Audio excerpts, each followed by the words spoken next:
ஆமென். கர்த்தர் நல்லவர், அவருடைய கிருபை என்றும் உள்ளதா இருக்கிறது. ஆமென், ஆமென். சீக்கிரமாய் உங்களுடைய வேதத்தை திருப்பிக் கொள்ளுங்கள், எடுத்துக்கொள்ளுங்கள். எபேசியருக்கு எழுதின புஸ்தகம் 6ஆம் அதிகாரம் 12ஆம் வசனம். 6:12. ஏனெனில் மாம்சத்தோடும் இரத்தத்தோடும் அல்ல, இப்பிரபஞ்சத்தின் அந்தகார வான மண்டலங்களில் உள்ள பொல்லாத ஆவிகளின் சேனைகளோடும். ஆமென். பக்கத்துல பார்த்து சொல்லுங்க, நமக்கு போராட்டம் உண்டு. இந்த வார்த்தை கேட்கறதுக்காக இந்த பாஸ்டர் எங்களை இங்க கூப்பிட்டாரு. எதுனா ஒரு 4 நல்ல வார்த்தையை சொல்லுவார்னு பார்த்தா, சரி நானுமே சென்னை தான், கொஞ்சம் ஸ்லாங் அப்படி இப்படி இருக்கும், ஏத்துப்பீங்கன்னு நினைக்கிறேன். ஆமென். நமக்கு போராட்டம் உண்டு. சொல்லிட்டீங்களா? பக்கத்துல சொல்லிட்டீங்களா? ஏன்னா அப்பப்ப நான் கேள்வி கேட்பேன். போராட்டம் உண்டு பிரதர், வாய்ப்பே இல்லை தப்பிக்க. பக்கத்துல சொல்லுங்க, இப்ப சொல்லுங்க. வாய்ப்பு இல்லை ராஜா, போராட்டம் உண்டு. நமக்கு போராட்டம் உண்டு. போராட்டம் மனித வாழ்க்கையில் ஒரு அங்கம். ஆமென். நாம் எப்படி இந்த உலகத்தில் வரோம்? கடினமான அந்த 9 மாதங்கள் தாய் வழியில பெற்றெடுத்து தான் இந்த உலகத்துக்கு வரும். கரெக்டா? ஆமாவா? சரி. எனக்கு இந்த பர்த்டேக்கு கேக்கு வெட்டும் போதெல்லாம் எனக்கு இன்னொரு நாளும் ஞாபகம் வரும். உங்களுக்கெல்லாம் வருதா? சரி கேட்குறேன். எல்லாரும் சந்தோஷமா என்ன பண்ணுவீங்க? கேக்கு வெட்டுவோம். ஆனால் நான் இது வரைக்கும் கேக்கு வெட்டதே கிடையாது. கல்யாணத்துக்கு அப்புறம் தான் கேக்கு வெட்டி சொல்லி என் மனைவி பழக்கப்படுத்திட்டாங்க. அது வரைக்கும் எங்களுக்கு வெட்டி பழக்கமே இல்லைங்க. அதுக்கப்புறம் வெட்டும் போதெல்லாம் ஒரு நாள் ஞாபகம் வருது. என்ன நாள் தெரியுமா? நாம் எப்போ அம்மா வயிற்றுலேருந்து வெளியே வந்தோமோ இறப்பின் நாள் குறிப்பிக்கப்பட்டு இருக்கிறது. கரெக்டா? ஆமாவா?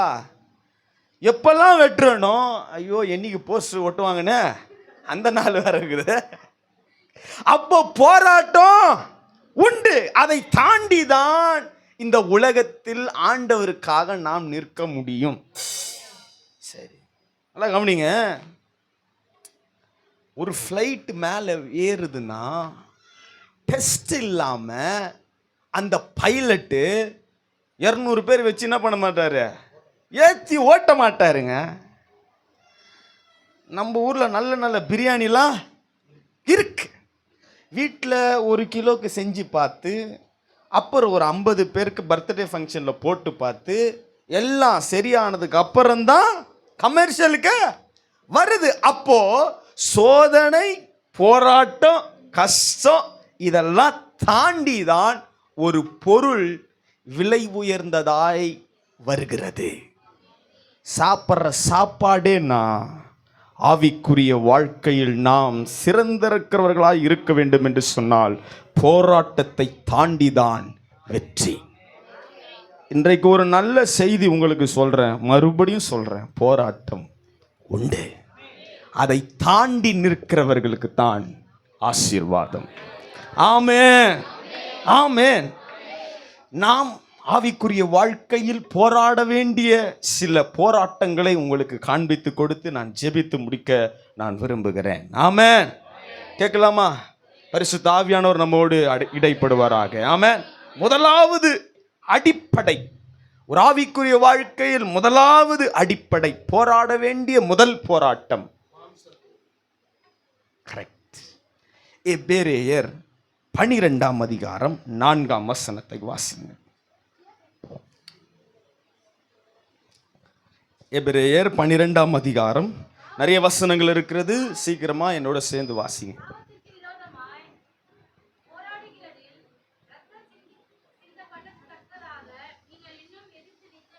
மறுபடியும் வாசிங்க. பாவத்திற்கு விரோதமாய் நீங்கள் இன்னும் எதிர்த்து முதல்ல நாம போராட வேண்டியது பாவத்தோடு போராட வேண்டும். பாவத்திற்கு எதிர்த்து போராட வேண்டும். பக்கத்துல பார்த்து சொல்லுங்க, பாவத்திற்கு எதிர்த்து போராட வேண்டும். இங்க வசனம் சொல்லுது, நாம் பாவத்திற்கு எதிர்த்து நிற்க வேண்டும். கவனிங்க, நம்முடைய வாழ்க்கையில் பாவம் செய்வோம் என்று சொன்னால் முதல் காரணம் எதுவா இருக்கும்? நான் சொன்ன கேள்வி கேட்பேன்ட்டு நல்லா என் கூட பேசு. நம்ம பாவம் செய்வோம்னா எதனால நம்ம பாவம் செய்வோம்? சரி, பேச மாட்டீங்க. கண்ணால. கரங்களை தட்டுங்க. நல்லா கவனிங்க, நல்லா கவனிங்க, நல்லா கவனிங்க. வீட்டுக்கு ரொம்ப முக்கியம் காவலாளி. பூட்டு பூட்டு சரியில்லைன்னா திருடன் உள்ள வந்துடுவான். ஒரு பெரிய மாலுக்கோ இல்லை ஒரு அரங்கத்துக்கோ யார் முக்கியம்? காவலாளி முக்கியம். காவலாளி தூங்கிட்டானா உள்ள யார் தான் இருப்பான்? திருடன் தாங்க இருப்பான். இந்த மாம்சத்திற்கு காவலாளி கண். இந்த கண்ணு எப்போ தூங்குதோ, பார்க்க கூடாததை பார்க்குதோ, செய்யக்கூடாததை செய்ய விரும்புகிறதோ, அப்பொழுது உங்களுடைய சரீரத்தில் பாவங்கள் தோன்றும். அப்போ இந்த ஆவிக்குரிய சரீரத்தில் நாம் முதலாவது காக்க வேண்டியது கண். பக்கத்துல பார்த்து சொல்லுங்க, உன் கண்ணு கண்ணு கரெக்டா இருந்தா எல்லாம் கரெக்டா இருக்கும். ஆமேனா? ஆமேனா? சங்கீதம் 51:5 வாசிங்க. சீக்கிரம் வாசிங்க. சங்கீதம் 51:5. 51:5ங்க. இப்படி சொன்னாதான் புரியும்.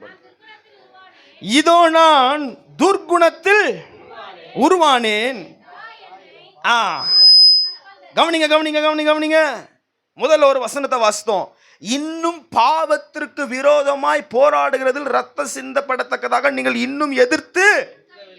சில பேர் கவனிங்க, நான் ஆண்டவருக்குள்ள வளர்ந்துட்டேன், ஞானஸ்தானம் பெற்றுட்டேன், ஆவியின் வல்லமை எனக்குள்ள இருக்குது, பாவ இச்சையே எனக்கு இனிமேல்ட்டு அப்படிலாம் ஒன்றும் கிடையாது. ஏன்னா நம்முடைய சரீரம் இதே அழிந்து போகிற இந்த உலகத்தில் தான் இருக்குது. ஏன்னா நாம பிறக்கும் போதே பாவ இச்சை உணர்வு உள்ளவர்களாய் பிறந்திருக்கிறோம். அப்ப அது நமக்குள்ளவே இருக்குது. இல்லை இல்லைன்னு சொல்லிட்டு இல்லாதெல்லாம் செய்யறது கிடையாதுங்க. அது உள்ள இருக்கு. இங்க யாரும் பரிசுத்தவான்களும் அப்படியா? பரிசுத்தவான் நல்லா கவனிங்க. அப்பா அவனை சொல்லுவார், எங்க அப்பா, நீ பரிசுத்தத்தின் மேல் பரிசுத்தம் ஆகி ஆகி ஆகி முத்திட்டனா அன்னைக்கு தாண்டா போஸ்டர் உனக்கு. உண்மை. நீ பரிசுத்தத்தின் மேல பரிசுத்தம் ஆன ஆக ஆக உனக்கு இங்க வேலையே இல்லை. பரிசுத்தம் உள்ள இடத்துல நீ இளைப்பாறுவாய். அப்ப நாங்கெல்லாம் என்ன சொல்ல வரீங்க? நாங்க பரிசுத்தமே இல்லைன்னு சொல்ல வரீங்களா? அப்படி இல்லைங்க. நம்ம பரிசுத்தவான்கள் தான். நமக்குள் இன்னும் சரி செய்ய வேண்டிய அநேக காரியங்கள் இருக்கிறது. நாம் பரிசுத்தமாகி கொண்டே இருக்கிறோம். புரிஞ்சா? அப்போ இந்த சரீரத்துல பாவத்தின் இச்சைகள் நமக்குள்ளே இருக்கும். நாம் எதிர்த்து நிற்க வேண்டிய முதலாவது போராட்டம் பாவத்திற்கு எதிர்த்து நாம் நிற்க வேண்டும். ஹல்லேலூயா, ஹல்லேலூயா. எபிரேயர் 12:4 அதுதான் சொல்லுகிறது. அநேக நேரத்தில் நாம் விழுந்து போவதற்கு காரணம் நம்ம ஆவியின் கனிகள் நமக்குள்ள இருக்குது. அந்நிய பாஷை பேசுறோம், எல்லாமே பண்றோம். ஆனா கொலா சண்டையிலும் இல்லையா? ஏன் சிரிக்கிறீங்க? உண்மையை பேசுவோம். இங்க அங்க வெளியில ரெண்டும் ஒண்ணு தானே. அதற்கும் எதிர்த்து நம்ம வாயை அடக்கி நிக்கணும். இங்க நல்லா பாடிட்டு வீட்டுல போயிட்டு இல்லாத பொல்லாத்தெல்லாம் இல்லைங்க. அப்ப பாவத்திற்கு எதிர்த்து நாம் நிற்க வேண்டும். இதுதான் பாவம். சார், நான் இவ்வளவு நாள் நினைச்சேன் குத்துனா தான் பாவன்ட்டு. இல்லை இல்லை. ஆண்டருடைய திட்டத்திற்கு விரோதமாய் செய்கிற ஒவ்வொரு செயல்களும் பாவமே.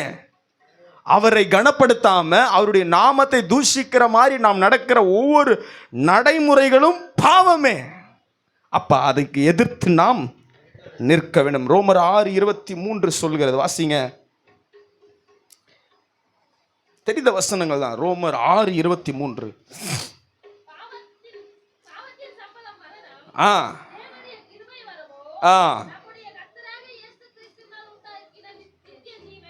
எபேசியர் 6:11 வாசிங்கள்.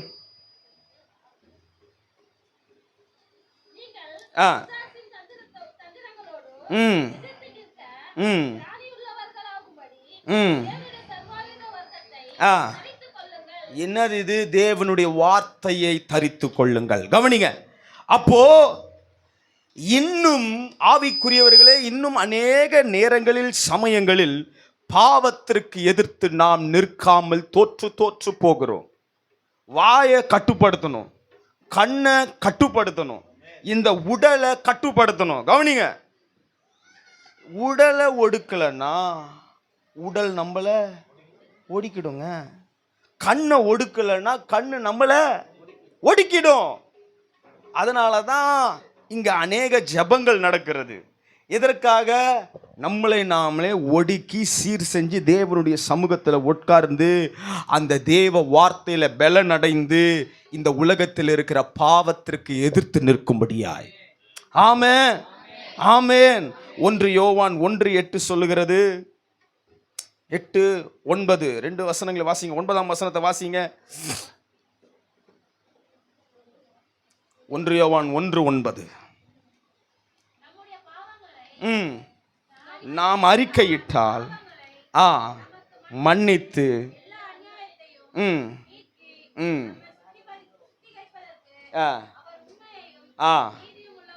கவனிங்க. ஒருவேளை இன்றைக்கு காலை வேளையில், ஆண்டவரே உமக்கு விருப்பமில்லாத ஒரு காரியம் என்னிடத்தில் இருக்கும் என்று சொன்னார், என்னை சுத்திகரியும். இந்த பாவத்திற்கு எதிர்த்து நான் நிற்க வேண்டும். ஆவிக்குரிய வாழ்க்கையில் பாவம் இல்லைன்னா சொல்லவே முடியாது. ஏன்னா நம்மளுடைய கண்ணு மோசமானது, வாய் அதை காட்டிலும் மோசமானது, நாக்கும் மோசமானது. அப்போ இதை எல்லாமே அடக்கி ஆளணும்னா இந்த தேவ வார்த்தையில் ஒவ்வொரு நாளும் பலனடையும் போதுதான் பாவத்திற்கு எதிர்த்து நிற்க வேண்டும். ஆமென். அப்ப முதல் போராட்டம் என்ன? பாவத்திற்கு எதிர்த்து நிற்கிற ஒரு போராட்டம். ஆமென், ஆமென். இரண்டாவது ரொம்ப முக்கியமான ஒரு காரியத்தை உங்களிடத்துல பேச போகிறேன். மத்தேயு 13ஆம் அதிகாரம் 25ஆம் வசனம். மத்தேயு 13:25. நல்லா கவனிங்க, சத்தமா வாசிங்க. மனுஷர் நித்திரை பண்ணுகையில் அவனுடைய சத்துரு வந்து கோதுமைக்குள் களைகளை விதைத்து விட்டு போனான். கோதுமைக்குள் களைகளை விதைத்து விட்டு போனான். என்னுடைய முதல் பாயிண்ட், பாவத்திற்கு விரோதமான ஒரு போராட்டம். இரண்டாவது, களைகளை விதைக்கிற சத்ருவோடு போராட்டம். பக்கத்தில் பார்த்து சொல்லுங்க, களைகளை விதைக்கிற சத்ருவோடு போராட்டம். ரொம்ப பெருசா சொல்றீங்களே. ஆமா, ரொம்ப பெருசான காரியம்தான். களைகளை விதைக்கிற சத்ருவோடு ஒரு போராட்டம். ஆமென். முதல்ல களை, விதை. இதுக்கெல்லாம் முன்னாடி ஒரு காரியத்தை குறித்து பேச விரும்புகிறேன். அந்த வார்த்தை, அந்த வசனத்தின் முதல் வார்த்தை, 2 வார்த்தை படிங்க. மனுஷர். போதும். சரி, என் கேள்வி எல்லாம் கவனிங்க.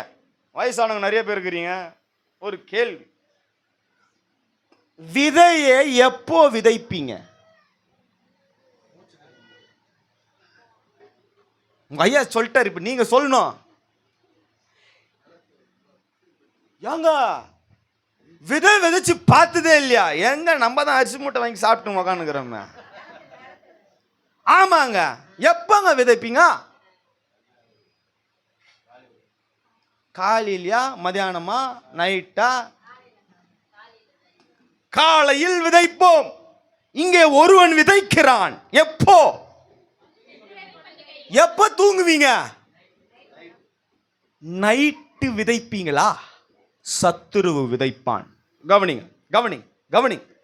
மனுஷர் நித்திரை பண்ணுகையில் விதைக்கிறவன் தான் சத்துரு. இந்த காரியத்தை நான் ரொம்ப ஆழமா உங்களிடத்துல பேசுகிறேன். பரிசுத்த ஆவியானவர் பேச சொல்றாரு. காதை நல்லா திறந்து வச்சு கேளுங்க. என்னுடைய அடுத்த கேள்வி, பகல் நேரத்தில் வேலை செய்து சம்பளம் வாங்குவது அதிகமா, இரவு நேரத்தில் வேலை செய்து சம்பளம் வாங்குவது அதிகமா? ஜாக்கிரதையா இருங்க. அந்த நேரத்துல தான் விதைய விதைக்கிறான். சார் எங்களுக்கு கட்சிதே நைட் ஷிஃப்ட் தான் சார், இப்படிலாம் பேசக்கூடாது. எனக்கு தெரியாது, இங்க என்ன சொல்றாங்களோ அதுதான் நான் பேசுவேன். ஆமென். நீங்க நைட்ல வேலை செஞ்சு காசு அதிகமா வாங்குறீங்க, உங்களுக்கு வேலை கொடுத்தவனுக்கு என்னது அது? மறுபடியும் என் கேள்வி நல்லாவே கேளுங்க. நீங்க நைட்ல வேலை செய்றீங்க, வேலை குத்தவனுக்கு அது என்னது? காலை. நீ நல்ல ஒரு ஐடில வேலை செய்றீங்க, ஏதோ ஒரு காரியத்தில் வேலை செய்றீங்க, அவனுடைய நேரம் எது? காலை நேரம். நமக்கு சம்பளம் வரணுன்ட்டு என்ன பண்றோம்? அதற்கு நான் நைட்டு வேலை செய்கிறவங்களுக்கு நான் வேணாம்லாம் சொல்லலை. அந்த நேரத்தில் விதை விதைக்கப்படுகிறான். அப்போ நான் சொல்ல வர கருத்து என்னன்னா, காலையில் வேலை செஞ்சு காசு கம்மி, நைட்டு வேலை செஞ்சா, உலகத்தில் நைட்டில் வேலை செஞ்சாலே காசு அதிகம்னா, ஆவிக்குரியவர்களே உங்களுடைய வாழ்க்கையில் இரவு நேரத்தில் தேவனுக்காக காத்திருப்பது ரொம்ப முக்கியம். நான் யாரோ சிலருக்கு பேசி கொண்டிருக்கிறேன். என் வாழ்க்கை நல்லா இருக்கணும், என் ஆவிக்குரிய வாழ்க்கையில் நல்லா இருக்கணும், என் குடும்பம் நல்லா இருக்கணும், என் பிள்ளைங்க நல்லா இருக்கணும், நான் கையிட்டு செய்கிற காரியங்கள் எல்லாமே வாய்க்கணும் என்று நீ விரும்புகிறாயா? அநேக நேரத்தில் உனக்கு கொடுக்கப்பட்டிருக்கிற போராட்டத்தின் மத்தியில் நீ இரவு நேரத்தில் சிலரை ஆண்டவர் எழுப்பி ஜெபம் பண்ண சொல்லுவார், என்னுடைய சமூகத்தில் காத்திருக்க சொல்லுவார்.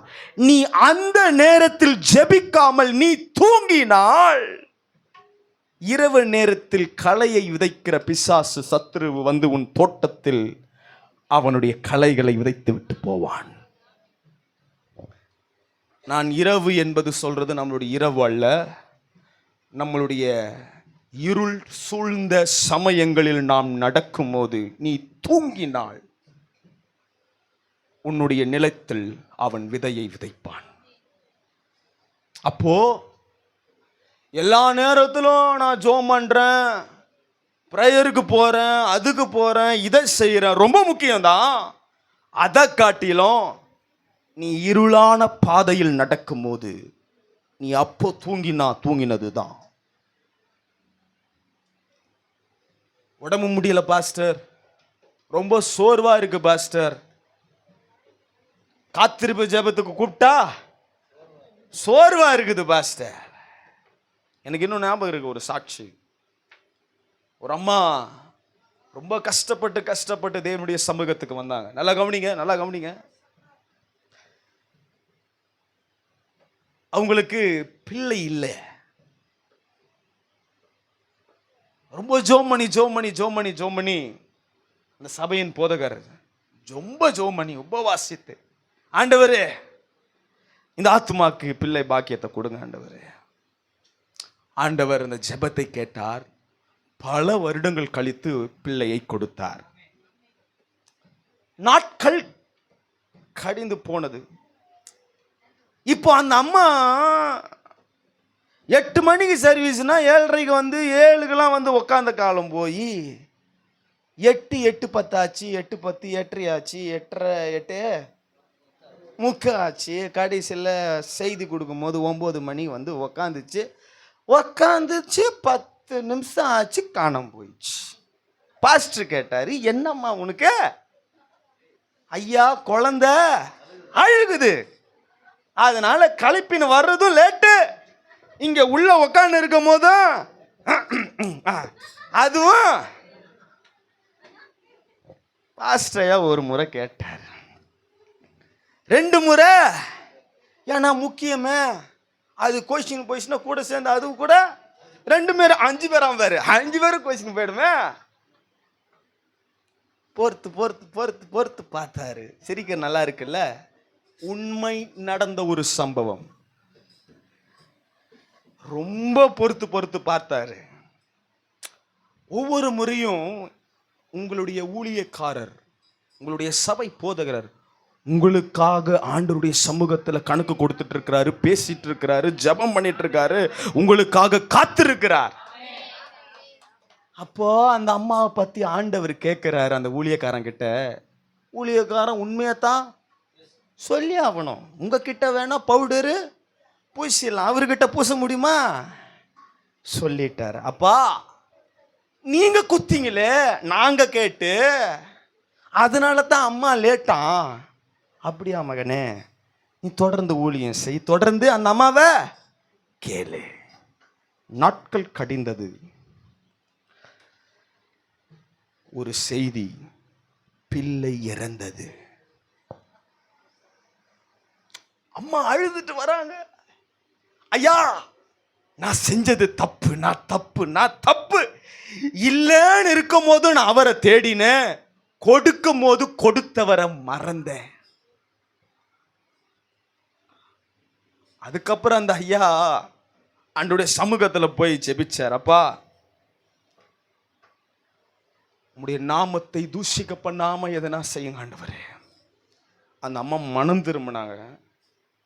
உண்மை நடந்த சம்பவம். சில நேரத்தில் அந்த பிள்ளை உயிர் பெற்றது.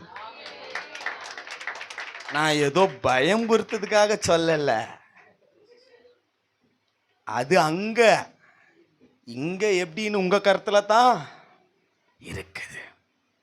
ஆதலால் நீ ஜெபிக்க வேண்டிய நேரத்தில், ஆண்டவருக்காக காத்திருக்க வேண்டிய நேரத்தில், ஆவிக்குரியவர்களே சும்மா வரும். ஐயா 5 பாட்டு பாடி, இங்கெல்லாம் 5 பாட்டு, எங்க இடத்துலலாம் 3 பாட்டு, அதுக்கு மேல கிடையாதோ. 5 பாட்டு உங்களை ரெடி பண்ணி, அதுக்கு மேல 2 பாட்டு உங்களை குளிப்பாட்டி, அப்புறம் நான் வந்து பவுடர் அடிச்சு அப்படின்னு அமிச்சா அட்டை ஞாயிற்றுக்கிழமை எப்படிதான் வந்து நிக்கத்த, அதே கருப்பா வந்து நின்னா எப்படித்தான்? ஓ இத பண்ணி அங்க டிக்கெட் வாங்கிடலான்னு முடிவு பண்ணிட்டுக்கிறீங்களா? வாய்ப்பே இல்லை. ஏதோ வந்தோம், பாடினோம், ஏதோ கூட்டாரு, அவர் ஏதோ பேசினாரு, நமக்கு முக்கியமானா இல்லைங்க. பயபக்திக்குரியவர் இங்க இருக்கிறார். ஐயோ நான் மறுபடியும் சொல்றேன், பயபக்திக்குரியவர் இங்க இருக்கிறார். அவருக்கு நம்ம பயப்படணும். பயந்து நடங்குறவர்களை தான் ஆண்டவர் நோக்கி பார்க்கிறார். அப்போ களையை விதைக்கிற சத்ருவுக்கு எதிர்த்து தூங்காம என்ன பண்ணணும்? நீ உக்காந்தா தான் நான் பேசுறத கேட்பாங்களாம். சீக்கிரம் உக்காரப்பா. ஃபர்ஸ்ட் நான் என்ன சொன்னேன்? பாவத்துக்கு எதிர்த்து போராட்டம். 2 களைகளை விதைக்கிற களைகளை விதைக்கிற போராட்டமா? களைகளை விதைக்கிற சத்ருவுக்கு எதிர்த்து போராடும். சரி, அதே வசனத்தில் இன்னொரு காரியத்தை நான் காண்பித்து கொடுக்கிறேன். சரி, இரவு நேரத்தில் வந்து அவன் என்ன பண்றான்? இருளான சமயத்தில் வந்து என்ன பண்றான்? அப்ப எதிர்த்து நாம அவனை எதிர்த்து நாம் ஜெபிக்கணும், நிற்கணும். 2வது ஒரு வாக்கியம் அங்க இருக்கிறது. வந்து கோதுமைக்குள் களைகளை. சரி, கோதுமைனா என்னது, களைனா என்ன? ரொம்ப நேரமா பேசினுக்கிறேன், எனக்கும் புரியல. சொல்லு, கோதுமைனா என்னது, களைனா என்னதுங்க? அம்மா இப்படிதான் தலையாட்டினாங்களே தவிர ஆன்சர் சொல்ல மாட்டாங்க. கோதுமைனா என்னது, களைனா என்னது? எவ்வளவு கேட்டாலும் எங்க கிட்ட இருந்து உமக்கு ஆன்சரு வராது. வர வைப்பேன், இல்லைன்னா அட்டை பாயிண்ட் போறதா இல்ல. கோதுமைனா என்னது, களைனா என்னது? கவனிங்க. கோதுமைனா நம்மளா? பாத்தியா, நீ என்ன எக்ஸ்பிளனேஷன் கொடுக்கறது, நானே கொடுக்கிறேன். அரிசி, நெல்லு பாத்துக்கிறீங்களா? பயிரிட்டுக்கிறத பாத்துக்கிறீங்களா? நிலத்தை பார்த்துருக்கீங்களா? அரிசி நெல்லு பயிர் பக்கத்துல இன்னொன்னு விளையும், அது பேர் என்னது? புல்லு. அது பேரு தான் களை. பக்கத்துல சொல்லு, அது பேரு தான். நீ களையா?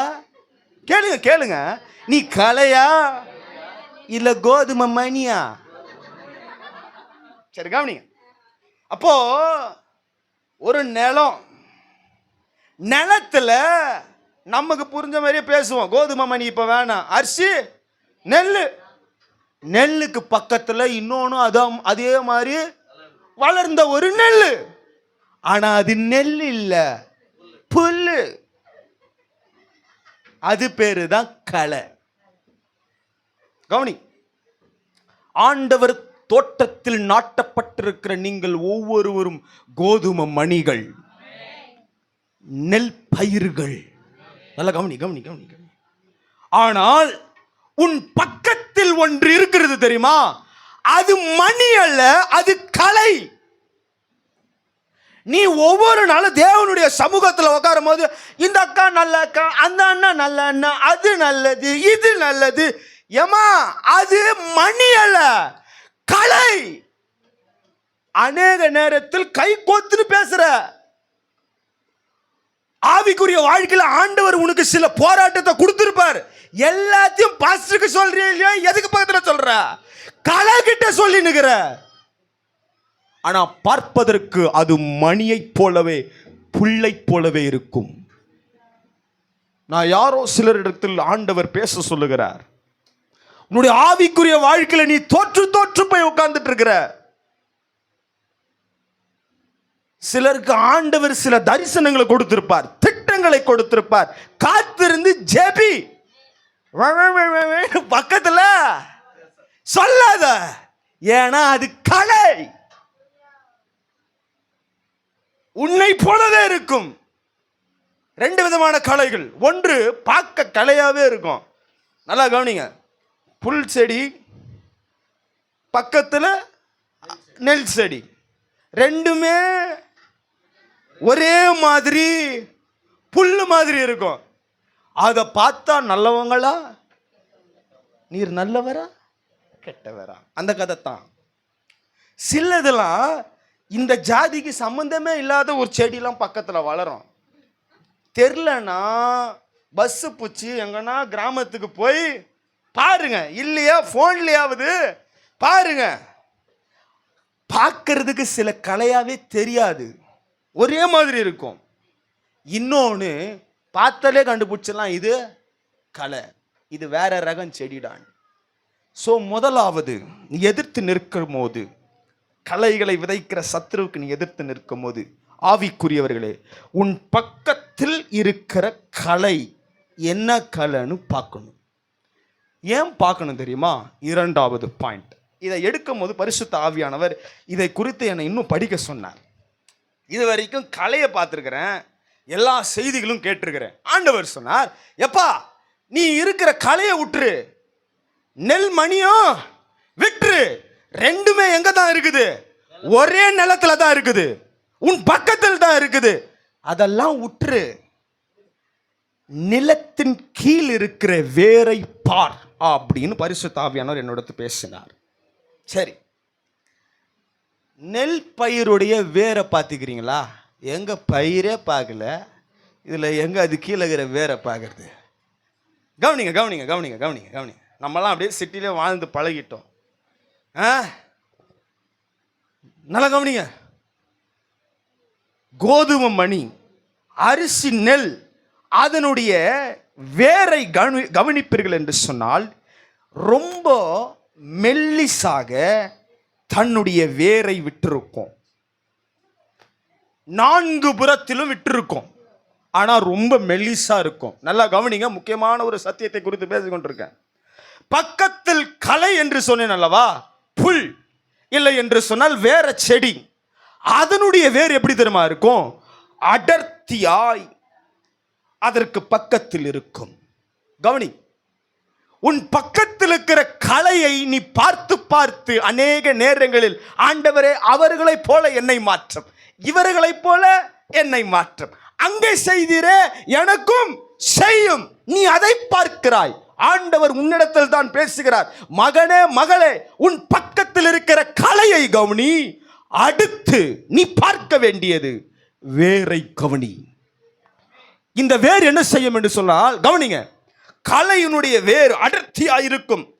ஆதலால் களைக்கு பக்கத்தில் இருக்கிற இந்த மணி நல்ல மணியாய் வருவதற்கு 4 புறமும் தன்னுடைய வேரை பார்த்து நீளமாய்விடும். ஹலோ, இருக்கிறது ஒரே தோட்டம்தான், அது ஏதேன் தோட்டம்தான். அந்த ஏதேன் தோட்டத்துல தான் ஆண்டவர் என்ன மரத்தை வச்சாரு, அதை என்ன பண்ண கூடாதுன்னு சொன்னாரு. அது பக்கத்துல தான் இருந்தது. நீ மரத்தை பார்க்கிறாய், மரத்தை பார்க்காதே, வேரை பார். இந்த வேரை பார்த்தால்தான் நீ ஆண்டவருக்குள்ள எப்படி இன்னும் ஸ்திரமாய் இருப்பதற்கு நீ வேரை விடுவதை பார்ப்பாய். மறுபடியும் நான் சொல்றேன், அநேக நேரத்தில் விசுவாசிகள் வெளி தோற்றத்தை பார்த்தே மயங்கி மயங்கி தங்களுடைய ஆவிக்குரிய வாழ்க்கையில துளைந்து போய் கொண்டிருக்கிறோம். ஆனால் இனிமேல் பரிசுத்த ஆவியான ஒரு பலத்தோட ஒருவரை பார்க்கும்போது அவருடைய வேரை பார். இந்த வேறு நல்லா இல்லைனா உனக்கு எப்படி நல்லா வேறு விடணுமோ பார்த்து விட்டுக்கோ. நீ மேலேயே பார்த்துன்னு இருப்பனா உனக்கு பக்கத்தில் இருக்கிற களையை நீ கவனிக்க மறந்து விடுவாய். ஆதலால் களைகளை விதைக்கிற சத்துருவோடு எதிர்த்து நாம் போராடணும். ஆமென். தூங்காம தோய்ந்து போய் உட்காராமல் களைகளை விதைக்கிற சத்துருக்கு எதிர்த்து போராடுங்க. ஆமென். மூன்றாவது ரோமர் 15ஆம் அதிகாரம் 32ஆம் வசனம் கொஞ்சம் தாட்டமா வரும்போது சைலண்ட் ஆயிடுறீங்க.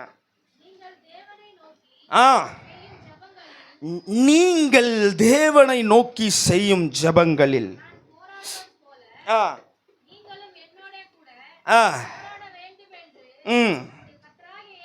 நம்முடைய கர்த்தராகிய இயேசு கிறிஸ்துவின் நிமித்தமும் ஆவியானவருடைய அன்பின் நிமித்தமும். இங்க பவுல் இந்த காரியத்தை சொல்லுகிறார். கவனிங்க.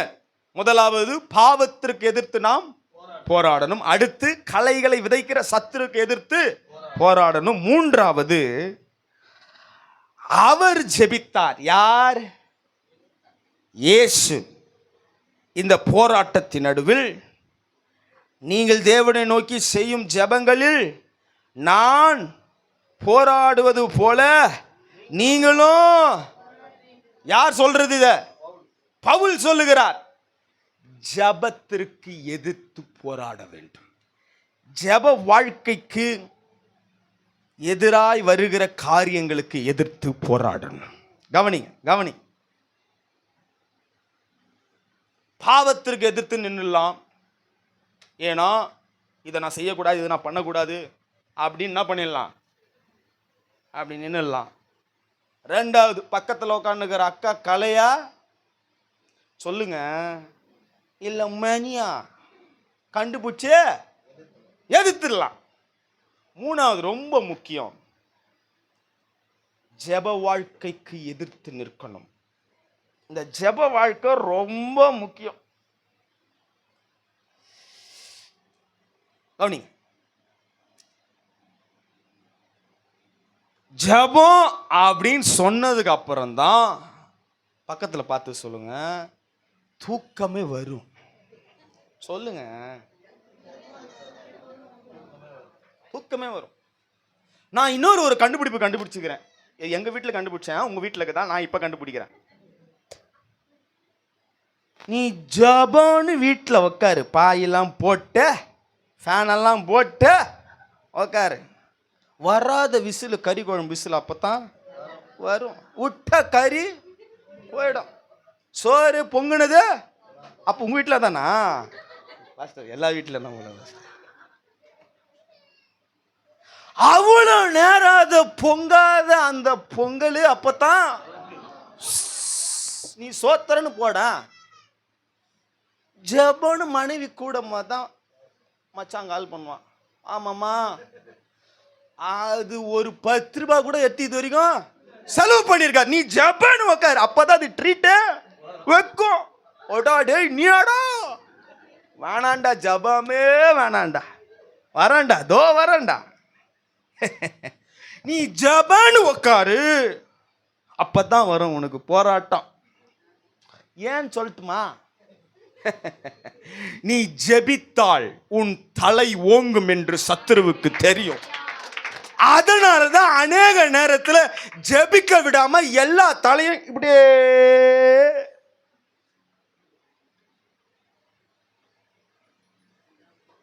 பாட்டு பாடிடலாம். நான் பேசுறது எல்லாம் நீ கேட்டுனுக்கிறேன்னு அர்த்தம். சிலது கேட்கும், சிலது இப்படி விடும். கேட்குற மாதிரியே அதெல்லாம் பண்ணிடலாம். ஆனா ஜெபன்னு உக்காரன் முடியாது, உன்னால முடியாது.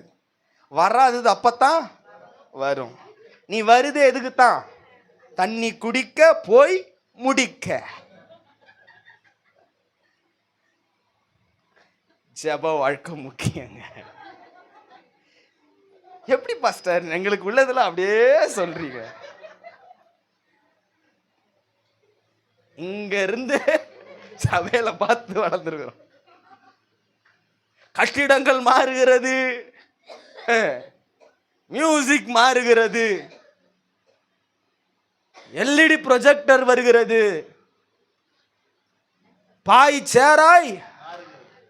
ஆனா வாழ்க்கை நல்லா சிரிக்கிறோம், ஆனா துக்கம். ஜெப வாழ்க்கை பெருகுதா? பாஸ்டர் சொன்னார், ஒரு சபையினுடைய வளர்ச்சி அஸ்திபாரம் என்ன தெரியுமா? ஜெபம். நான் அதை பண்ணேன், இதை கீச்சேன், ஒன்றும் கிடையாது. ஜெபிக்கிறவனுக்கு எதிராக ஒண்ணுமே நிக்காது. நீ ஜெபம் பண்ணு. ஒரு காரியத்தை சொல்ல விரும்புகிறேன். நான் ஊழியத்துக்கு வரக்கூடாதுன்னு நினைச்சேன். ஏன்னா எங்க அப்பா ஊழியத்தை பார்த்து, அப்படின்னா மோசமான ஊழியக்காரா அப்படின்னு நினைக்காதீங்க. பட்ட பாடுகளை நினைத்து இந்த இடத்துல வரக்கூடாதுன்னு நினைச்சேன். இன்னும் ஞாபகம் இருக்கு, பைபிள் காலேஜ் போறதுக்கு முன்னாடி வரைக்கும் எங்க அப்பா அடிப்பட்டதை பார்த்திருக்கிறேன், அவமானப்பட்டதை பார்த்திருக்கிறேன். வரக்கூடாதுன்னு நினைச்சேன். பைபிள் காலேஜுக்கு போனேன், ஆண்டவர் உடைச்சு உருவாக்குனாரு. அப்ப கூட என்ன நினைச்சேன்னா, எதுனா ஒன்று பண்ணிக்கின்னு நீங்க மேட்சப்பு பண்ணிக்கலாம் அப்பா கூட, இதுதான் என்னுடைய திட்டம். பைபிள் காலேஜ் முடிச்சு வந்துச்சு, அப்பவும் அப்பாவை திட்டுறானுங்க. ஆடாடா ஆண்டவரே, இந்த இடம் வேணாம் ஆண்டவரே, எனக்கு என்னை உடைத்து உருவாக்கி அந்த இடத்துல நிற்க வச்சாரு. கவனி முக்கியமான காரியம், கல்யாணமாகி வந்திருக்கிறோம், அப்பவும் திட்டுறாங்க. ஐயோ, கொஞ்ச நாள் ஆச்சு, குழந்தையும் பெத்தாச்சு, அப்பவும் திட்டுறானுங்க. ஒரு காரியத்தை அப்பாவுடைய வாழ்க்கையிலிருந்து நான் பார்த்தேன். நல்லா கவனிங்க. அசிங்கமா பேசுமா, திட்டுவான், அடிப்பான். அப்பா சோத்திரம் போட்டு வந்துருவார். வீட்டுக்கு போய் தேவனுடைய சமூகத்தில், ஆலயத்தில் அழுது அழுது புலம்பி ஜெபிப்பார். 10 நாள் போஸ்டர்ல இருப்பான். எங்க அப்பா அடிக்கடி ஒன்று சொல்லுவார், உன்கிட்ட இருந்து ஒன்னையும் நான் எடுக்க மாட்டேன், ஆனா என் 10 ரூபாய் உன் 100 ரூபாவோடு சேரும் போது அந்த 100 ரூபாய் பூஜ்ஜியமாய் மாறும். என்னுடைய அனுமதி இல்லாமல் இந்த 10 ரூபாய் 5 ரூபாய் உன் 100 ரூபாயில சேர்ந்தா கூட அந்த 100 ரூபாய் பூஜ்ஜியம். நான் பார்த்திருக்கிறேன். எங்களுக்கு உள்ள ஆயுதம் எல்லாம் ஒன்னே ஒண்ணுதான், இந்த வார்த்தையும் எங்களுடைய முழங்காலும்.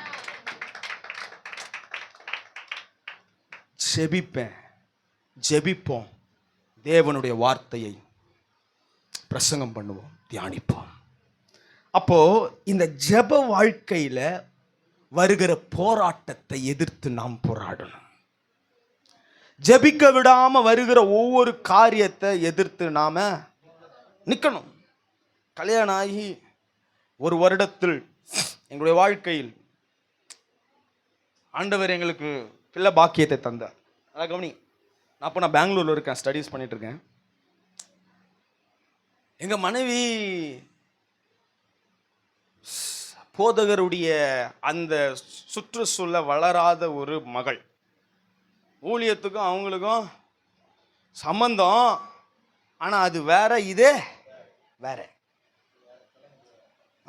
அது வேற களம், இது வேற களம். ஐயா சொன்னார், அருமை. அதை நம்ம பண்ணிட முடியாது, இதை அவங்க பண்ண முடியாது.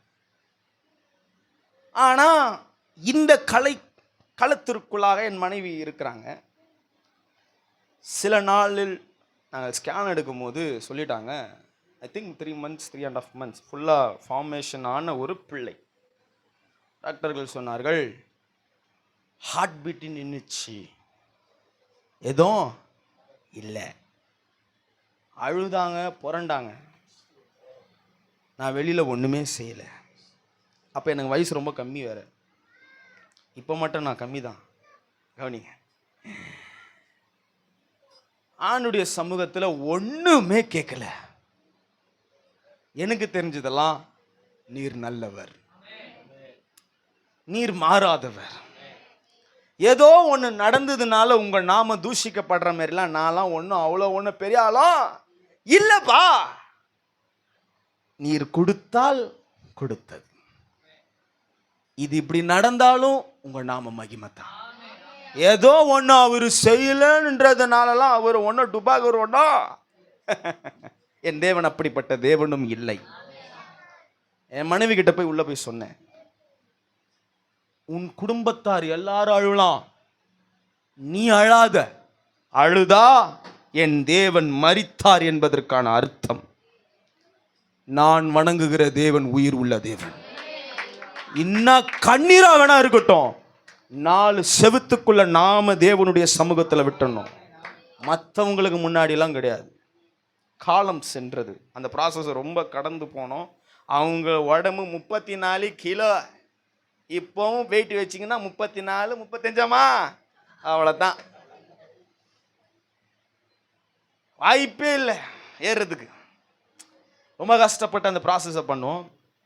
நாட்கள் கடந்தது. நாங்களாம் ஆண்டவருடைய சமூகத்தில் உட்காந்து ஜெபம் பண்ணோம், ஆண்டவரே பிள்ளை இல்லாதவர்களுக்கு பிள்ளையை தாரும். ஆனால் எங்க கதை என்ன கதை கேட்கல. பிள்ளை இல்லாதவர்களுக்கு பிள்ளை கொடு. ஒவ்வொரு நாளும் தூங்குறதுக்கு முன்னாடி நாங்கள் ஃப்ரீயாக இருக்கும் போதெல்லாம் நாங்கள் ஜெபிக்கும் போது ஜெபம் பண்ணோம். ஆண்டவர் நாட்களை கடந்து சென்று ஒரே தரிசனம். எனக்கும் ஒரு பிள்ளையை கேட்டேன், அவங்களும் ஒரு பிள்ளையை கேட்டாங்க. எல்லாருக்கும் ஜெபம் பண்ணினா இருக்கும்போது இதே மாதிரி தான், ஆண்டவர் எங்களுக்கு பெண் பிள்ளையை கொடும், உம்முடைய சித்தம் நிறைவேறட்டும்பா. டாக்டர் கிட்ட போனோம். அப்போ டாக்டர் சொன்னாங்க, ஆண்டவர் கிருபையினால மறுபடியும் கன்சீவ் ஆக ஆண்டவர் உதவி செய்தார். டாக்டர் பார்த்து சொன்னாங்க, முதல்ல உங்களுக்கு சோறு போடுங்க, உங்க மனைவியை ஃபர்ஸ்ட் குழந்தை பெற்றெடுக்கிற அளவுக்கு என்ன பண்ணுங்க, நீங்க நல்ல பலனா இருங்க, அப்புறம் என்ன பண்ணலாம் பெற்றுக்கலாம். நான் சொன்னேன், என் தேவன் பெரியவர். என் மனைவி கிட்ட தான் சொன்னேன். அவங்க அவனா அப்படி சொன்னாங்க. ஜெபம் பண்ணோம். உண்மையாக சொல்கிறேங்க, 34 கிலோ உடம்பு, நல்ல ஹெல்த்தியான வெயிட்டான பாப்பாவை ஆண்டவர் பெற்றெடுக்கும்படியா என் மனைவிக்கு கிருபை செஞ்சார். நான் என்ன சொல்ல வரேன்னா, இயற்கைக்கு அப்பாற்பட்ட காரியத்தில் தான் ஆண்டவர் கிரியை செய்வார். இந்த ரெக்கார்டு இதெல்லாம் எதுக்குன்னா நம்ம யாருன்னு தெரிஞ்சுக்கத்தான். ஆனா நமக்குள்ள ஒரு டிஎன்ஏ இருக்குது. கவனிங்க, நமக்கு இந்த உலகத்தான் சொல்றது என்னது, இது உங்களுடைய டிஎன்ஏ டிஎன்ஏ டிஎன்ஏ.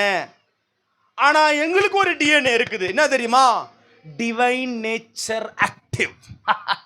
இயற்கைக்கு அப்பாற்பட்டு கிரியைகளை செய்கிற நடப்பிக்கிறவர் என்னோடு இருக்கிறார். இந்த டிஎன்ஏ வேற. அவர் வரும்போது குறைவுகள் நிறைவாய் மாறும். அவர் உள்ள இருந்து கிரியை செய்யும் போது இயற்கைக்கு அப்பாற்பட்ட காரியங்களை அவர் செய்வார். இப்போ இதுக்கெல்லாம் காரணம் என்னன்னா ஜெபம். போய் புலம்புறது இல்லை, ஐயோ நந்துச்சு நந்துச்சு நந்துச்சு இல்லைங்க. பவுலுக்கு ஆண்டவர் ஒரு காரியத்தை கற்றுக் கொடுக்கிறார், நல்லா கவனி. ஆண்டவரே, இந்த முள் என்னை குத்துகிறது, எனக்கு வலிக்குதப்பா. ஆண்டவருடைய சமூகத்துல போய் கேட்கிறார். யார்? பவுல். ஆண்டவர் என்ன பண்ணாரு? அப்படியாப்பா, வாப்பா, முள்ள எட்டு அப்பால போட்டுறேன்னா. Governing governing. ஆண்டவர் சொல்றார், மகனே, உன் பலவீனத்தில் என் பலன் பரிபூரணமாக விளக்கும். இதுதான் சொல்யூஷன். உன்னுடைய ஜெபம் எப்படி தெரியுமா இருக்கணும்? ஆண்டவர் செஞ்சாலும் செய்யலனாலும் அவர் எனக்கு பெரியவர். அவர்தான் தேவன், அவர்தான் உயிருள்ள தேவன். அப்படிப்பட்ட ஸ்திர நம்பிக்கை நமக்கு இருக்கும் என்று சொன்னால் ஜெப வாழ்க்கை நாம் சிறந்தவர்களாய் இருக்க முடியும். ஆமென், ஆமென். நான்காவது, மொத்தம் 3 காரியம் சொன்னேன். என்னன்னது? ஒரு 5 நிமிடத்தில் முடிக்கிறேன். கவனி. 3 காரியம் சொன்னேன். என்னன்னது? பாவத்திற்கு எதிர்த்து போராடணும். 2வது, களைகளை விதைக்கிற சத்ருவுக்கு எதிர்த்து.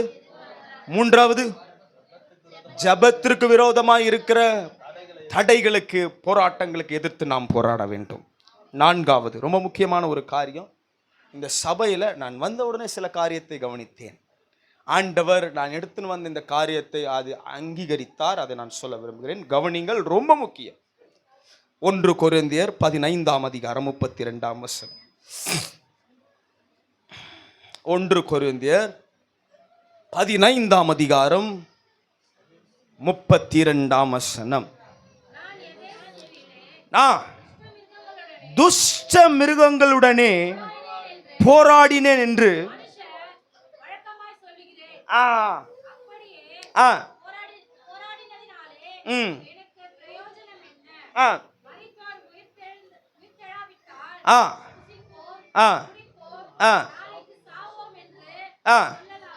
நல்லா கவனிங்க.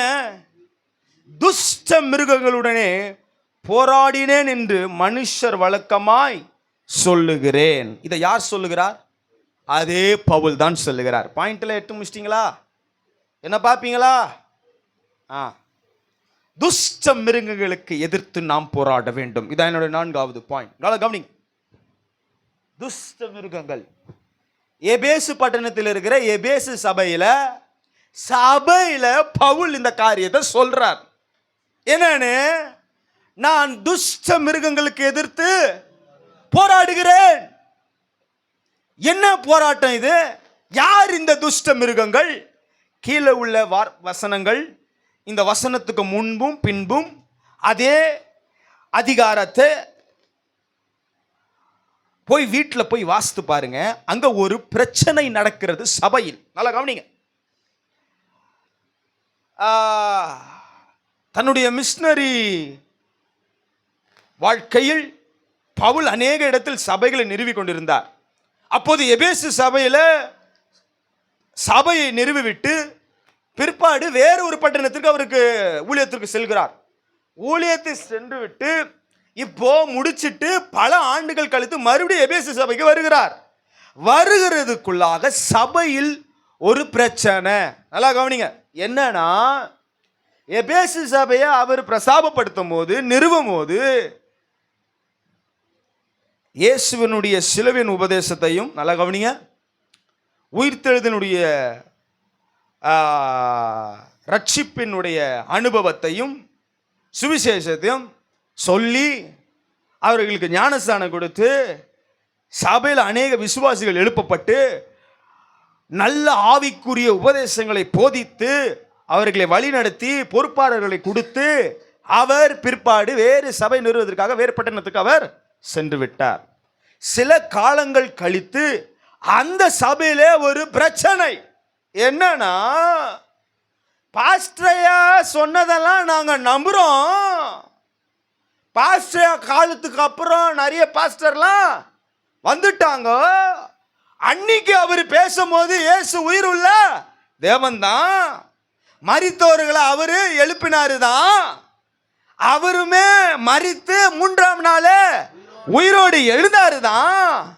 அதெல்லாம் அப்போ, இப்போ இல்லை.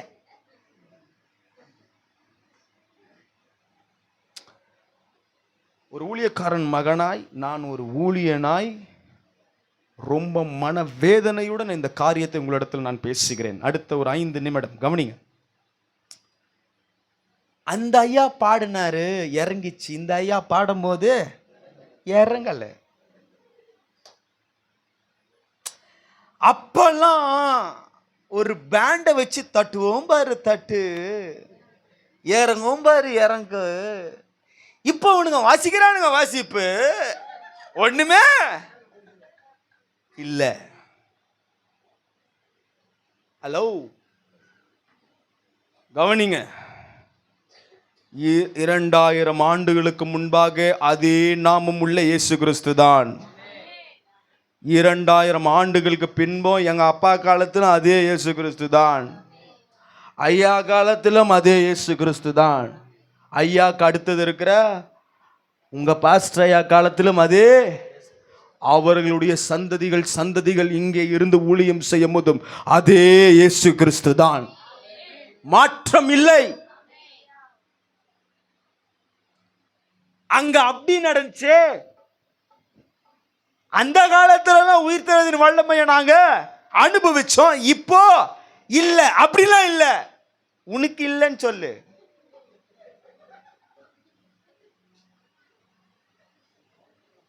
இங்க இருந்து பிரசங்கம் பண்ணுகிற ஒவ்வொரு பிரசங்கியாளர்களை கனப்படுத்துங்க, பயபக்தியாயிருங்க.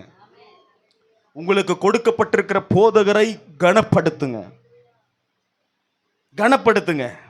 காரணம் வசனம் சொல்லுது, அவர்கள் யாருக்கு உக்கரானக்காரர்? உங்களுக்கு. யாரிடத்தில்?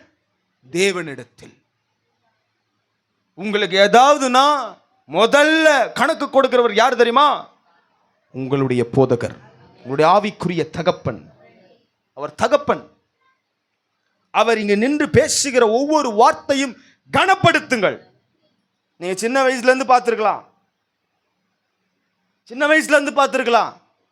அவர் உங்களுக்கு அண்ணாவா இருந்திருப்பார், தம்பியா இருந்திருப்பார், சகோதரனா இருந்திருப்பார், அப்பாவா இருந்திருப்பார். ஆனால் இங்கிருந்து அவர் பேசும்போது அவர் உங்களுக்கு ஊழியக்காரன். கவனிங்க, அந்த கனத்தை கொடுங்கள். ஊழியக்காரனுடைய கனத்தை பறிக்காமல் இருங்க. ஹலோ,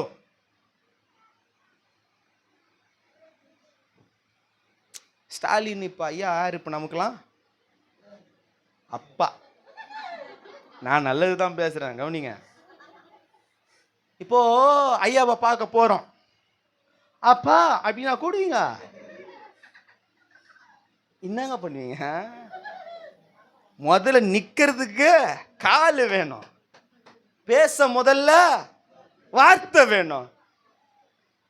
சாதாரண இந்த உலகத்தில் உள்ள அவங்களுக்கே பயப்படுறோம்.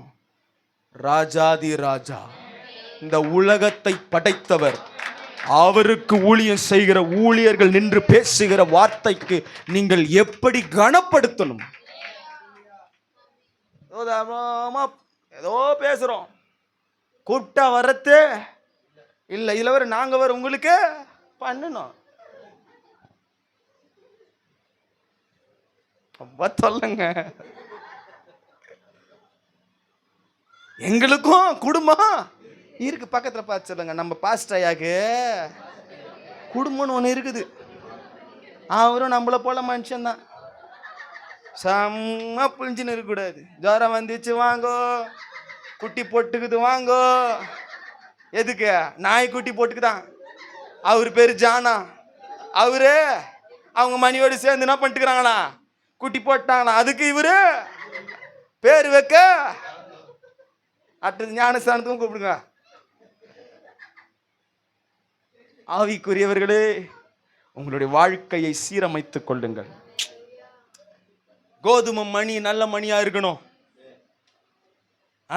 தரம் தாழ்ந்து போயிடக்கூடாது. அவனு கேட்குறேன், வெளியில இருக்கணும் நமக்கு என்ன வித்தியாசம்? என்னங்க வித்தியாசம்? நம்ம வெளியே இருக்கிறோம், நம்ம உள்ள இருக்கிறோமா? அவ்வளோதான் தெரியும். வெளியில கும்புறவங்களுக்கும் நமக்கு கும்புறவங்களுக்கும் என்ன வித்தியாசம்? அவங்க வெளியே கும்பிட்டுக்கிறாங்க, நாங்க உள்ள. நாம உயிர் உள்ள தேவனை கும்பிடுறோம். ஹலோ,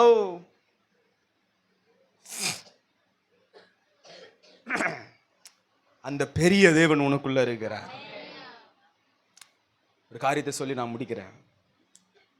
நம்ம ஆண்டவர் எவ்வளவு பெரியவர் என்று சொல்லி நான் முடிக்கிறேன். சின்ன சின்ன பிரச்சனை வந்தா சோர்ந்து போறோம்.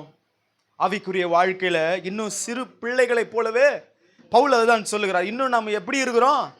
சிறு பிள்ளைகளைப் போல இருக்கிறோம்.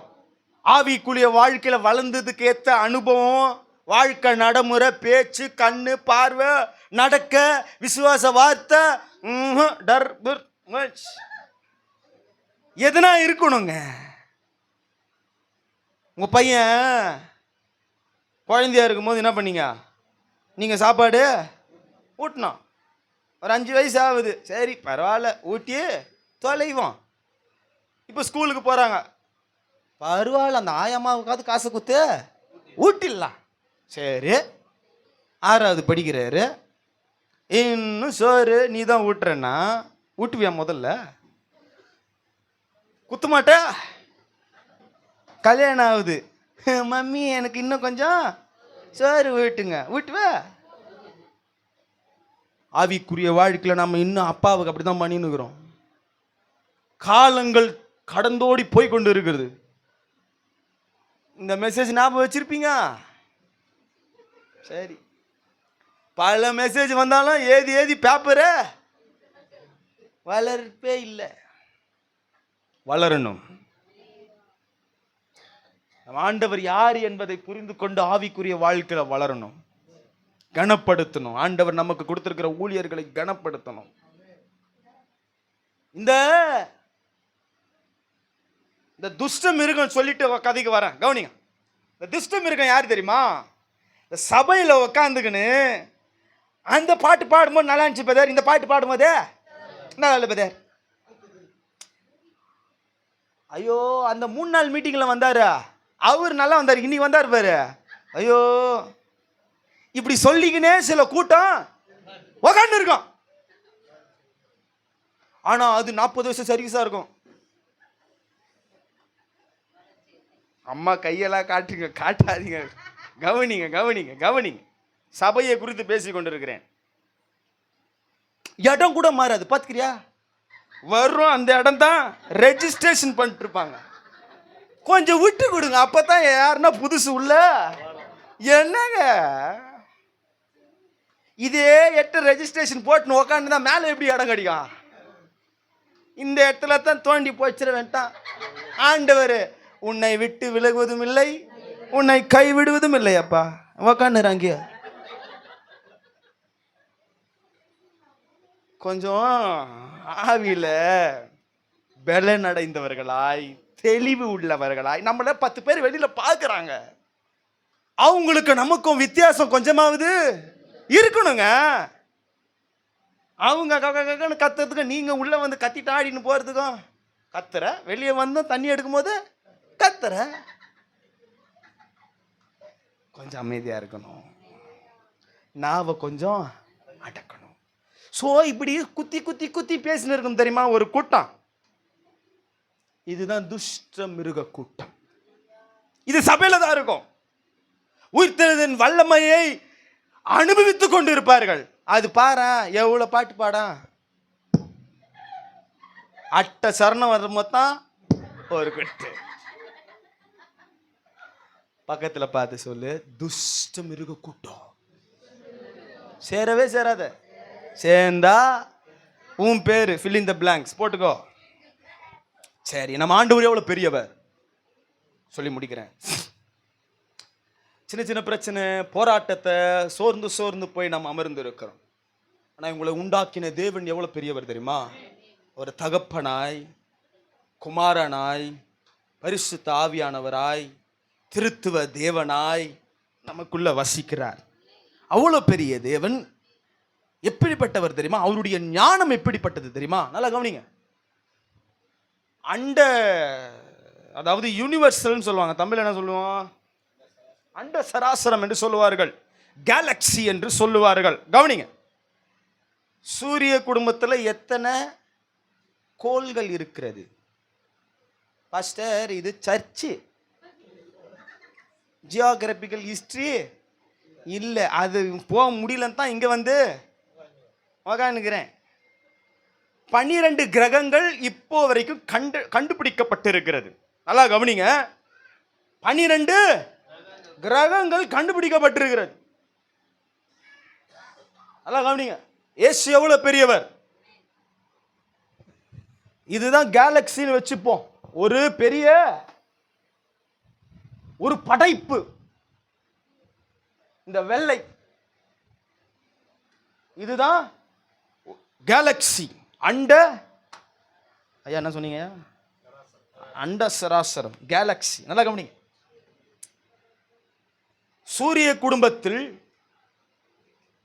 கணக்கிட முடியாத கோள்கள் இருக்கிறது. நல்லா கவனிங்க, நல்லா கவனிங்க. சூரிய குடும்பம் எப்படி இருந்துச்சு?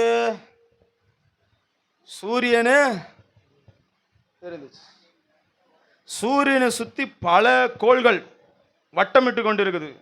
இது பூமி, மெர்க்குரி, வீனஸ், தமிழ்ல தெரியல போட்டுக்கோங்க. இது மாதிரி இப்போ வரைக்கும் 12 லைனை கண்டுபிடிச்சுக்கிறாங்க. கரெக்டா? நடுவில் என்ன இருக்கிறாரு? சூரியன். அடுத்து இன்னொருத்தர் இருக்கிறார், யாரு? சந்திரன். அப்புறம் கூட என்னென்னலாம் இருக்குது? நட்சத்திரங்கள்லாம் இருக்கிறது. இது ஒரு சூரிய குடும்பம். கண்டுபிடிக்கப்பட்டது 12 கோள்கள். ஆனா ஒரு சூரிய குடும்பத்தில் கணக்கில் முடியாத, அதாவது கணக்கிடவே முடியாத இன்னும் பல கோள்கள் உள்ளது. நல்லா கவனிங்க, கணக்கே முடியாது. ஏன்னா இங்கிருந்து அந்த கோளுக்கு போறதுக்குள்ள பல கணக்கிலே இல்லாத நாள் கடந்து விடுமா. அதற்கு வேண்டிய ஞானமும் வசதிகளும் மனிதர்களிடத்தில் இன்னும் இல்லை. இப்ப இருந்து நிலா காமிச்சாலே எப்பதான் போய் சேர்றானுங்க? உடனே போயிடுறானுங்களா? அதுக்கே சில நாள் எடுக்குது. நிலாக்கே அந்த கதைனா 12 கோளுக்கும் போய் சேரணும்னா பல வருஷங்கள் ஆகுகிறது. அப்போ ஒரு சூரிய குடும்பத்தில் கணக்கில் இல்லாத கோள்கள். அந்த கோள்ல இப்ப வரைக்கும் கண்டுபிடிக்கப்பட்டது 12 கோள். அந்த கோளில் உள்ள ஒரு கோள் தான் இந்த சூரியன், பூமி. இந்த சூரிய குடும்பத்தில் கணக்கில் இல்லாத கோள்களை போல, நல்லா கவனி, பல கணக்கில் இல்லாத, கணக்கிட முடியாத சூரிய குடும்பங்கள் இருக்கிறது. அப்போ வல்லுனர்கள் இப்படி சொல்லுகிறார்கள், பூமியினுடைய அளவு என்ன? இங்கே ஒரு புள்ளி இருக்கிறது, உங்கள் கண்ணுக்கு தெரியுமா? இங்கே ஒரு புள்ளி இருக்கிறது, உங்கள் கண்ணுக்கு தெரியுதா? அதுதான் பூமியினுடைய அளவு. இதை போல கணக்கில் இல்லாத சூரிய குடும்பங்கள், கோள்கள் நிறைந்தது. இதற்கு அப்பாற்பட்டு வீற்றிருக்கிறவர் தான் என் தேவன். அதுதான் அவருடைய ஞானம். அப்பேற்பட்ட தேவன் உங்களை தம்முடைய உள்ளங்கரங்களிலே உங்களை வரைந்து, உங்களை போஷித்து, பாதுகாத்து நடத்தி கொண்டிருக்கிறார். அந்த தகப்பன் தான் உங்களுடைய இருதயத்தில் வாழ்ந்து கொண்டிருக்கிறார். இப்பேற்பட்ட தேவனை வச்சுக்கின்னு இன்னமும் தூங்குறேன்னா கஷ்டம்தான். எல்லாரும் எஞ்சி நிற்கலாம். கடைசியா ஒரு காரியத்தை சொல்லி நான் முடிக்கிறேன். 1 பேதுரு 1ஆம் அதிகாரம் 13ஆம் வசனம். 1 பேதுரு 1ஆம் அதிகாரம், மன்னிக்கவும், ரோமர் 8:17 வசனம். ரோமர் 8ஆம் அதிகாரம் 17ஆம் வசனம். வாசிங்க, வாசித்து முடிக்கலாம். ரோமர் 8:17. நாம்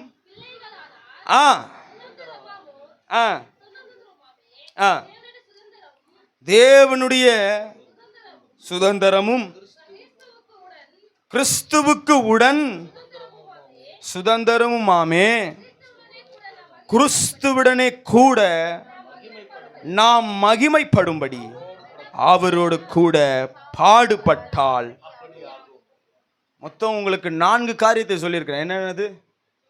பாவத்திற்கு எதிர்த்து, 2வது கலைகளை விதைக்கிற சத்துருக்கு, 3வது ஜபத்துக்கு விரோதமாக இருக்கிற காரியத்துக்கு எதிர்த்து, 4வது நம்ம கூடவே இருக்கிற துஷ்ட மிருகங்களுக்கு எதிர்த்து, 5 சிம்பிள் வாழ்க்கையோடு போராட வேண்டும்.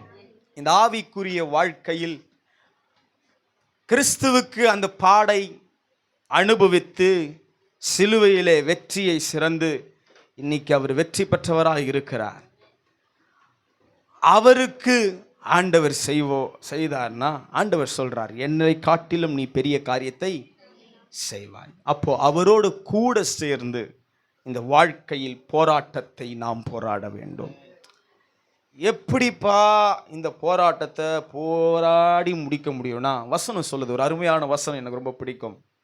நற்கிரியைகளை துவங்கினவர் அதை கடைசி பரியந்தம் வரை நடத்தி செல்ல அவர் போதுமான உள்ளவராக இருக்கிறார். உங்களுடைய வாழ்க்கையில் ஆண்டவர் எதனா ஒரு காரியத்தை துவங்கியிருப்பார் என்று சொன்னார், அதன் மத்தியில் போராட்டம் உண்டு. தேவ வார்த்தையில் ஜெபத்தில் நாம் அனுதினமும் பலன் அடையும் போது, அவர் தருகிற வார்த்தையில பலன் அடையும் போது இந்த போராட்டத்தில் நாம் வெற்றி பெற முடியும். இங்க இருக்கிற எல்லாருக்கும் அந்த ஒரு வார்த்தை தான் நினைக்கிறேன். நம்ம இவ்வளோ போராடுறோம்ல, இவ்வளோ கஷ்டத்தை அனுபவிக்கிறோம்ல, எதற்குங்க? அந்த ராஜ்யத்தில் போகும்போது நல்லா கவனிங்க, அப்பா நம்மளை பார்த்து, என் உண்மையும் உத்தமுமான என் ஊழியக்காரனே, என் மகனே, என் மகளே உள்ளவாப்பா. நம்ம இங்க செய்யறது எல்லாத்தினுடைய பதில் ஒண்ணுதான், உண்மையும் உத்தமமும். இது எப்படி? தேவ வார்த்தையில் பலன் அடையும் போது இப்படி இருந்தாதான் போராடி நிற்க முடியும். ஆமென். இருக்கிற இடத்துல கரங்களை உயர்த்தி கண்களை மூடி ஆண்டுடைய சமூகத்தை நோக்கி பார்த்து